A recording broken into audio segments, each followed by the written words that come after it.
आप देख रहे हैं राज समाचार। आप करते रहे, आप जिंदा रहेंगे।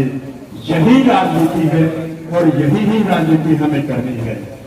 सबसे बड़ी बात यह है कि शिक्षा जो है वो हमें बताती है कि इस प्रजातंत्र में सभी चैनलों के माध्यम से झांसी की जनता, शहरवासियों को, आप सभी को तहे दिल से मैं आपका आभार व्यक्त करता हूं। और मुझे आज जो आशीर्वाद देने के लिए आए हैं, मैं पिछले 40 सालों से लगातार सामाजिक, राजनीतिक, धार्मिक संस्थाओं से जुड़ा हुआ हूं और मुझे अब की बार ये हुआ एहसास कि काफ़ी समय हो चुका है मैं राजनीतिक विभिन्न पार्टी और नेताओं के बीच में काम करता रहा। एक आप सब मुझे इस प्रकार से सारी जनता ही जानती है कि मेरी छवि किस प्रकार है। मैं अपने मुंह से इस बात का मुखारबिन नहीं करना चाहता। मैं ये चाहता हूं कि मुझे झांसी शहर की और झांसी हल्के की जनता, मैं क्योंकि नगर परिषद का चुनाव आजाद उम्मीदवार के रूप में आज विधिवत रूप से आपके माध्यम से घोषणा कर रहा हूं और मैं सबका आशीर्वाद भी चाहता हूं, क्योंकि आज आपके बीच में नगर परिषद के बीच में क्या हालात है। जनता उनको चुनकर भेजती है, लेकिन वो चुनने के पश्चात जनता के दर्द और दिल को भूल जाते हैं अपने किसी भी रूप में, चाहे वो आप किसी दबाव में, चाहे आपका कुछ कोई निजी स्वार्थ हो, उसमें आप इस चीज को भूल जाते हैं कि जनता बहुत दुखी। आज प्रॉपर्टी आईडी के बारे में आप सभी जानते हैं किस प्रकार से लोग दुखी हैं। दर दर टक्कर खाने के पश्चात फिर किस प्रकार से वो अपना फारिग होने के लिए क्या उनको चुकाना पड़ता है, ये आप सभी जानते हैं। आज सड़कों के क्या हालात हैं, किस प्रकार से बिजली के आप देख रहे हैं कि खंभों पर लगी हुई लाइटें थोड़े दिन जगमग होने के पश्चात उसका खराब हो जाना, उसके लिए कौन दोषी है, इसका कौन जवाबदेही है। मैं तो ये चाहूंगा कि आप लोग एक ऐसे नुमाइंदा जो आपके बीच में है, जिसको आपने परखा हुआ है, जिसको आपने देखा हुआ है, आपकी आवाज एक ताकत बनती है। चाहे वो किसी भी संस्था के रूप में मैं रहा, हमेशा ही स्पष्टवादिता मेरा एक कर्म है।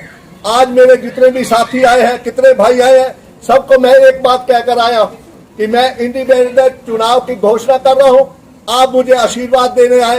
हो सकता है कि इस चुनाव के बीच में 20-30 कैंडिडेट भी मैदान में आए, हर तरह की बात करें, कोई जात पात का नारा लगाए, कोई पार्टी बेसिक का नारा लगाए, कुछ भी लगा सकता है, लेकिन उन्होंने यही कहा कि राजीव शर्मा, ना तो आप पे जात पात आता है, ना आप पे पार्टी आती है, आप आजाद उम्मीदवार है। हम चाहे राजनीति रूप में किसी भी साथ जुड़े हो, हम आजाद उम्मीदवार में एक ऐसा अच्छा कैंडिडेट झांसी शहर की जनता को देना चाहते हैं जिसकी छवि भी साफ हो, जिसका चेहरा भी साफ हो, मन भी साफ हो। वो आपके बीच में देखा जाता है। मुझे इसलिए ये ताकत मिली और मैं जनता जनार्दन के बीच में, आप लोगों के बीच में इसकी घोषणा कर रहा हूं कि मैं आजाद उम्मीदवार चुनाव लड़ूंगा।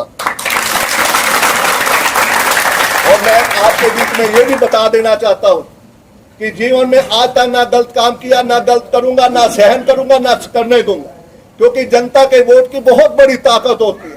अगर ईमानदार व्यक्ति, इस कुर्सी की बहुत बड़ी ताकत होती है, क्योंकि वैसे अगर कुर्सी से कोई हट जाए तो उसको कोई सलाम भी नहीं करता साथियों, लेकिन इस बच्चे का आपका सेवक आज तक कहीं भी रहा, इज्जत पाई, सम्मान पाया और इस सम्मान को कहीं कमी नहीं आने दूंगा। मैं आपके लिए ईमानदारी से काम करूंगा, क्योंकि जीवन में 2 रोटी चटनी के साथ खाकर गुजारा करने वाला व्यक्ति भी जीवन यापन करता है। मैं इस चीज का आज प्रण करता हूं प्रेस वालों के सामने, पूरे जहां तक भी आपकी आवाज जाएगी, देश और प्रदेश तक और शहर के और हल्के तक आवाज जाएगी। मैं इस चीज का वचन देकर जाता हूं कि मैं भ्रष्टाचार को सहन नहीं करूंगा। जनता के लिए चाहे मुझे, अगर आप मुझे चुनकर भेजते हैं, ईमानदारी से काम करूंगा। अधिकारी कर्मचारी कैसे नहीं काम करते, मुझे समझ नहीं आती। आप देख रहे हैं पीछे अखबारों में किस प्रकार से चुनकर आए हुए पार्षद यहाँ की कार्यशैली को रो रहे हैं। यहाँ के जो जनता ने चुनकर चेयरमैन भेजा, उसकी कार्य प्रणाली को देखकर रो रहे हैं। ये क्या कौन कसूर है? यही चुनकर इनकी नीयत खराब है। जो ये लोग पार्षद तो बेचारे जनता ने चुनकर वो तो अपनी आवाज उठाते हैं। चेयरमैन सबसे बड़ा होता है। मैं तो कहता हूँ नगर परिषद का चेयरमैन एमएलए से भी बड़ा पावर होता है वो, क्योंकि जनता की दी हुई ताकत है। आप किस प्रकार से आप अपने आप को इग्नोर करते हो, किस प्रकार से आप अपने आप को ढकोसला समझते हो, कुछ बोलने की ताकत नहीं। किस लिए ताकत आप दबकी है? कहाँ कमी है? आप ईमानदार हो, सच्चे रहो, आप में कमी नहीं आएगी, क्योंकि अंतर की आत्मा भी आपकी अगर गलत काम करोगे तो अंदर की आत्मा सो जाएगी। इसलिए मैं वचन देता हूं, भाइयों के लिए काम करूंगा, छत्तीस बिरादरी के लिए करूंगा और आपके लिए हमेशा संघर्ष में जीवन रहा है मेरा और मैं हमेशा संघर्ष में रहूंगा और आपके लिए जिया हूं और आपके लिए ही मरूंगा। ये मेरा वचन है। आप मुझे ताकत है, मैं तो एक ही प्रार्थना करूंगा, मेरे पास यही ताकत है। मैं आपके बीच में नरम स्वभाव का व्यक्ति, लेकिन जहां अगर वक्त आ जाए तो दबंग भी हूं, या ये भी ना समझना, क्योंकि मेरा जीवन आप सभी अच्छी तरह से जानते भी। मैं किसी से डरने वाला भी नहीं, चाहे कितनी बड़ी ताकत यहाँ खड़ी हो, कितना बड़ा पुलिस प्रशासन दल बल खड़ा हो, मैं हर एक का सम्मान करता हूं, लेकिन जनता जनार्दन के हितों के लिए मैं आप लोगों के लिए समर्पित होने के लिए ये फैसला लिया है। इसलिए मैं पुण्य आपके माध्यम से और आए हुए मेरे साथियों के माध्यम से भी यह वचन देता हूं कि आपकी मैं ताकत, आपने मुझे अगर वोट देकर मुझे ताकतवर बनाया तो आपकी ताकत को कहीं कमी नहीं आने दूंगा। ये मेरा वचन है। आपके सामने है विनोद जी, आप सभी जानते हैं आज लोग लाइनों में लग कर कार्यालय के नगर परिषद के काम के लिए जाते हैं। नगर परिषद में प्रॉपर्टी IT के लिए क्या हालत है। आप लोगों का अगर मकान किसी गज में अगर गल चढ़ा हुआ है तो उसके लिए ठीक करवाने के लिए आपको कितने धर धर भटकना पड़ता है। आप लोगों के बीच में अगर आप लोग जाते हैं तो आप लोगों के बीच में किस प्रकार से, मैं ये नहीं कह सकता कि सारे बेईमान है, मैं ये नहीं कह सकता सारे ईमानदार है, लेकिन कुछ लोगों के कारण हर नागरिक को परेशान होना पड़ रहा है। ये एक शर्म की बात है। उसका जवाबदेही कौन है? उसका जवाबदेही जो कुर्सी पर बैठा हुआ व्यक्ति है। आज मैं आप हैरान चुनकर आए हो किस प्रकार से हमारे नाम बताओ ना खुल के थोड़ा। वाइस चेयरमैन कौन है भाई? तो खुल के बता दो ना। की जरूरत नहीं। चेयरमैन है तो प्रवीण एलावादी, वाइस चेयरमैन है तो अनिल बंसल जी है। अच्छे हैं, लगातार चुनकर आए हुए हैं, लोगों के बीच में इनका विश्वास है। लेकिन आप जब कुर्सी पर बैठे हुए, बैठने के 4 साल बीत गए, उस समय गंदगी के ढेर अंबार क्या कर रहे थे? कहाँ ठेकेदार गए थे? कोई सुनता नहीं। क्यों नहीं सुनता? कहाँ कमी है? अपनी कमियों को निकालो। अब 1 साल रह गया, अब ये कहते हैं ढेर लगे हुए हैं या सीवरेज के ब्लॉक, कितने सीवरेज ब्लॉकिंग हो रहे हैं? कौन है? किसके पास जाइए जनता? जनता तो आप लोगों के पास आएगी। आप लोगों को इसका जवाब देना पड़ेगा। हालात ये हो चुके हैं कि साथियों, ना तो भाई जिसके पास है वो सुनता है, ना अंदर जो आए हुए क्यों है, ये चुने हुए सत्ता पक्ष के साथ जुड़े हुए साथी है। आज ये मेरे साथ यहाँ आए हुए सत्ता पक्ष से जुड़े हुए मेरे साथी है, विधानसभा में उनके साथ थे। लेकिन इनको ये उम्मीदवार राजीव शर्मा, क्योंकि राजीव शर्मा जो बोलता है, जो तोलता है वो बोलता है, जो बोल दे उसके पीछे हटता नहीं। ये मेरा वचन है। कई चीज है माननीय पत्रकार महोदय कि उन्होंने दावे, सरकार भी पैसा, नगर परिषद का भी बहुत पैसा है, क्योंकि आप लोग देख रहे हैं नगर परिषद अधिकारी कर्मचारी किस प्रकार से जगह जगह जाकर टैक्स भी इकट्ठे कर रहे हैं। मैं ये चाहूंगा पैसे की कोई कमी नहीं, लेकिन आप लगाने की जो दृष्टिकोण है वो आपका ठीक होना चाहिए, उसमें कहीं कमी है भाई। जनता जनार्दन का मुझे आशीर्वाद मिलता है, मुझे ताकत मिलती है, तो मेरी ये जनता जनार्दन इस बात का निर्णय लेगी। गोद में बैठना अलग बात है, सरकार में चलना अलग बात है। आपकी नीयत साफ हो, किसी के साथ बैठ जाए, आप गलत काम ना करें, ये मेरा वचन। रमेश शर्मा जी, जिन लोगों के पास मैं गया, मैं सबके पास अपना दृष्टिकोण साफ और स्पष्टीकरण रूप में मैं गया। मैंने ये कहा चुनाव का समय है, हो सकता है बहुत बड़ी ताकत क्या विधायक महोदय, उससे बड़ी मुख्यमंत्री जी। मैं यही कह रहा हूँ, यहाँ बैठे कोई भी नहीं कहेगा, जिसके साथ मिला सबसे यही बात बोला हूँ।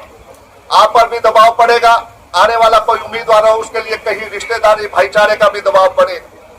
मुझे अभी बता दो, कहीं पर भी प्रेस कॉन्फ्रेंस में सबकी वीडियो भी बनेगी, क्लिक भी जाएगा, और अनुभव हमेशा प्रयास हर कोई करता है, ये नहीं हर कोई करता है, तो उनके घरों में भी जाएंगे, हर तरह का दबाव भी होगा।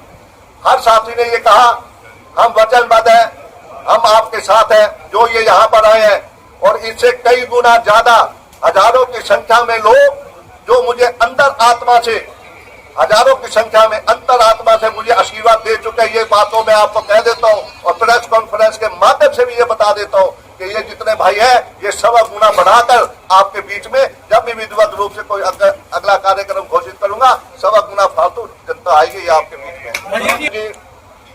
भाई साहब, मैं आपको बताऊं, मेरी जनता ये जिनके पास मैं गया हूँ, इन जनता के बीच में यही प्रार्थना मैंने किया और जनता के बीच में जाकर यही संदेशा भी दे रहा हूँ कि आप ही मेरी पार्टी, आप ही मेरे नेता। मैं इस स्वरूप में इन जनता के चरणों में आया हूँ और मेरा ये स्वरूप लगातार चलता रहेगा। अगर किसी पार्टी ने किसी नेता को अगर ये कैंडिडेट अच्छा लगता हो तो इसको आशीर्वाद दे दो, निर्विरोध बना दो। अगर आपको कैंडिडेट पसंद है तुलना करके देख लो, नहीं तो भाई इंडिपेंडेंट कर दो। लोगों का दबाव या और पार्टी का दबाव मुझे ठीक कर दे। मैं ऐसा आदमी नहीं हूँ, जहाँ हूँ सच्चा हूँ, जहाँ नहीं हो तो उसको छोड़ देता हूँ। उसको भी दिल खुश होता है हमारे साथ नहीं। इंडिपेंडेंट घोषणा लोगों के बीच में जाकर करीब मैं कैंडिडेट के रूप में और प्रेस कॉन्फ्रेंस करके मैं घोषणा कर रहा हूँ। पंचायती उम्मीदवार वो होता है कि पंचायत इकट्ठी कर ले, उससे मैं निर्णय करो नहीं किसको खड़ा करना है किसको खड़ा नहीं करना। उसमें किंतु परंतु बात होती है। जब राजीव शर्मा का मन आ गया और विधानसभा के बाद इस मन की मैंने घोषणा की और हर साथी को मिलता रहा, व्यक्तिगत जैसे कोई मिलता मैं उसको कहता बहुत अच्छा निर्णय। क्योंकि मैंने सेवाएं ऐसे नहीं कि मैं उठकर आया, कोई आया उसको टिकट मिल गई, कल पर देखी जाएगी किसके साथ है किसके साथ नहीं। मैं एक सेवा करी है, ईमानदारी से सेवा की है। लोगों के बीच में जगह बनाने के लिए बहुत मेहनत करनी पड़ती है और ईमानदारी पारदर्शिता दिखानी पड़ती है। वो मैंने अपने जीवन में कहा और मुझे परमपिता परमात्मा से और मेरे बुजुर्गों का जो आशीर्वाद है वो मुझे मिला हुआ। और सबसे बड़ा आशीर्वाद जो मेरे ये साथी, मेरे बुजुर्ग, मेरे भाई, मेरे माताएं बहनें यहाँ आई हुई है, उनका मुझे आशीर्वाद बराबर इस रूप में मिलेगा कि ये हकदार है। इस बेचारे को कभी कुछ नहीं मिला, इसको हम चेयरमैन बनाएंगे, ये लोगों का मना। सबसे पहले कुर्सी पर मुझे जनता जनार्दन बिठाएगी तो मैं ईमानदारी से जीवन जिया है और ईमानदारी से काम करूंगा। प्रॉपर्टी और आईटी टैक्सों की जो बरमार है, जो हालात पैदा कर रखे, भ्रष्टाचार की चरम सीमा है, उसको समाप्त करने का प्रयास करूंगा। क्योंकि आपके वोटों की दी हुई ताकत की कलम में इतनी बड़ी ताकत होती है। ये नहीं कि कुर्सी में बैठकर गुग्गू बन जाए, गुग्गू बनने का काम ना करो। आप अपने आप को भी धोखा दे रहे हो, आप जनता को भी धोखा दे रहे हो, आप सभी को धोखा दे रहे हो। आप कहाँ जा रहे हो देख रहे हैं ना आप। ये आज बैठे हुए चेयरमैन 3 बार चेयरमैन बन चुके हैं। जब नहीं हट जाएंगे तो क्या लिखते हैं अपनी मोटरसाइकिल के ऊपर कि पहले वाली गल नहीं। पहले वाली गल का मतलब मैं पहले वाली गल नहीं। तो अब सत्ता में बैठा है तो मैं तो इसको ये कहूंगा कि पहले वाली गल नहीं। और अब ये लिख दे ओ मैनू वल नहीं, क्या मतलब मैनू वल नहीं, पंजाबी में समझ क्यों गया आप। तो ये वल नहीं, उसको तरीका ही नहीं है इस चीज का। आप एक उच्च होने पर चले जाओ तो आप उसकी गरिमा को आप दरकिनारा कर दो कि कहाँ कमी है। ये आप बताओ, उनसे पूछना। आपको जनता जनार्दन ने बनाया, आपने भाईचारे ने बनाया, आप कहाँ रखोगे। आपकी जो इच्छाएं है, जो जनता के काम की, उसको क्यों नहीं पूरी कर रहे। लेकिन यहाँ उसका जवाब तो वो देगा, लेकिन मैं कहता हूँ कि बिल्कुल करो। 1990 से पहले का 89 का टाइम का बना हुआ है। मैं उस समय का माननीय हमारे श्री सीलू बाबा जी प्रधान, स्वर्गीय श्री साधुराम जी गोयल उप प्रधान, स्वर्गीय कामरेड ओम प्रकाश वर्मा जी हमारे कोषाध्यक्ष, और मैं उसका संस्थापक महासचिव जो आज तक मैं चलता आ रहा हूँ। और आदरणीय श्री सीलू बाबा जी के मरणोपरांत हमारे ये बजरंग बंसल जी जो नियमित हमारे सर्वे पाठ मंडल के प्रधान है। हम लोगों ने शुरू से लेकर आज तक वही रचना चल रही है कि हम लोगों ने कभी प्रधान खड़े नहीं किए।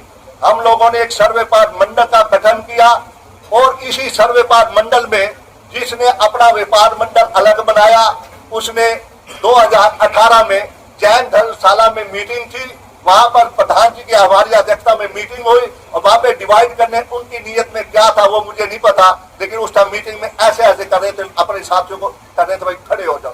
वहां उन्होंने डिवाइड का काम किया। डिवाइड का काम करने के पश्चात कितने टाइम तक वो कितने एक्टिव रहे नहीं रहे, लेकिन अब के बाद पिछले विधानसभा में उन्होंने माननीय श्री विनोद बिहारा जी का साथ दिया और हम लोग उनसे अपोज थे।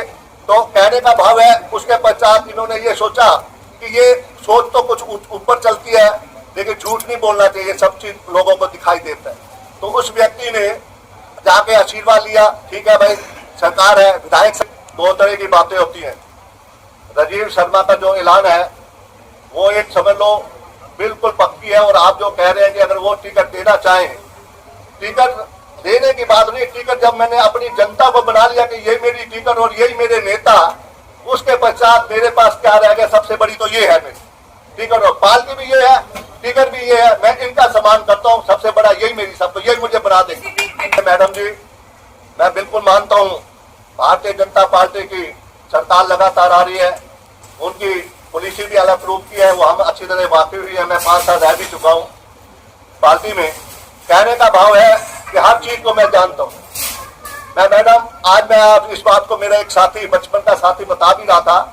मैं 15 साल की उम्र में राजनीति का ये कागज और पन्नी लेके घूमने लग गया था। मेरे को बहुत शौक था।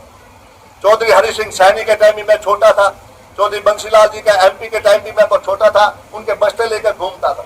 मेरी हमेशा सेवा ईमानदारी और साफ सुथरी है। सबसे बड़ी मेरी अगर सफलता का कारण होगा मेरी स्पष्टवादिता, ईमानदारी, छवि, ये मेरे को सबसे आगे ले जाएगी। और फिर उसके बाद जनता ने ही निर्णय लेना क्या अगर बनाएगी तो जनता, मेरी पार्टी और हमारी कैंडिडेट जो है ना, सारे कुछ मेरी जनता है, मैं तो इनका चेहरा हूँ।